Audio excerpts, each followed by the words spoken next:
తెలియదు. పిల్లల వయసు నుంచి వాళ్ళతో కొంచెం పనులు చేపించాలి. స్కూల్లో ఓకే. డబ్బున్న వాళ్ళని ఇప్పుడు డబ్బున్న వాళ్ళ పిల్లలు పెట్టుకొని మీరు గవర్నమెంట్ స్కూల్ చదువుకోవడం మనం మాత్రం చెప్తామని చెప్పండి. వాళ్ళకుంది ఆసక్తి, వాళ్ళ శక్తిని అనుసరించి వాళ్ళు చదువుకునేంత తప్పు కూడా ఏం లేదు. ఇప్పుడు సంపాదించేది వాళ్ళ పిల్లలు పెట్టుకోవడానికే కదా, తప్పేం లేదు అందులో.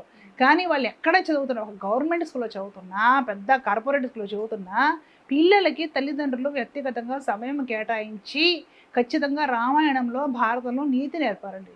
రెండిట్లోనే ధర్మం కనపడుతుంది. అధర్మము చేస్తే చెంది ఎప్పుడూ నిలబడదు.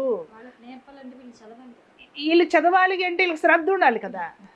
శ్రద్ధ ఎప్పుడు కలుగుతుందంటే ఆ విధమైన ఆచరణ ఉన్నవాడికి శ్రద్ధ కలుగుతుంది. ఇప్పుడు ధర్మము కొంచెము మనము ధర్మాత్ములే బ్రతకాలండి, అధర్మం చేయకూడదండి అనే టైప్ ఆఫ్ యాటిట్యూడ్ ఎవరికి ఉంటుందో వాడికి ఒక రామాయణం, భారతం, ఎందుకంటే వీడికి తగ్గ, వీడి మనసుతో తగ్గ విషయాలు అందులో ఉంటాయి. అది చదివి ఇంకాస్త నేర్చుకుంటాడు, ఇంకాస్త గొప్పగా ఆచరణలో పెడతాడు. ఆచరణలో పెట్టేది పిల్లలకి